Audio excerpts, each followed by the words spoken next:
Денеска започнуваме со изведба на последниот од 4 проекти кои што преку Скопје Лаб ги реализираме заедно со UNDP. Станува збор за оваа површина на раскосницата помеѓу булеварите Јане Сандански и Владимир Комаров.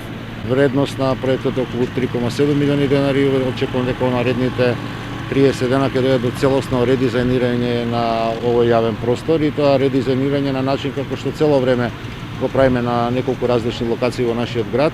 Започнавме и овдека извршено анкетирање на граѓаните, на луѓето кои што живеат во околината, извршена е анализа на нивните навики, на нивните движења, анкетирани се и за нивните потреби. Фактички дизајнот на целиот овој јавен простор всушност е согласно тоа што луѓето го побара од градот и добро е да вметнуваме локалната заедница, луѓето кои што живеат во микропросторите со цел да го подобриме нивното живење. Влегуваме во есента, влегуваме во делот на засадување на ново зеленило во нашиот град преку паркови зеленило и ова всушност ќе биде еден дел и од таа акција, редизајнирање и реуредување на сериозно девастирано зеленило кое што овдека не било интервенирано во подолг период. Градот Скопје се грижи за многу вакви микролокации. Знаете дека во текот на оваа година средивме и депонии кои што прерасна во ново зеленило и во кисела вода и во аеродроми центар Мичурино, Намука и железничка станица.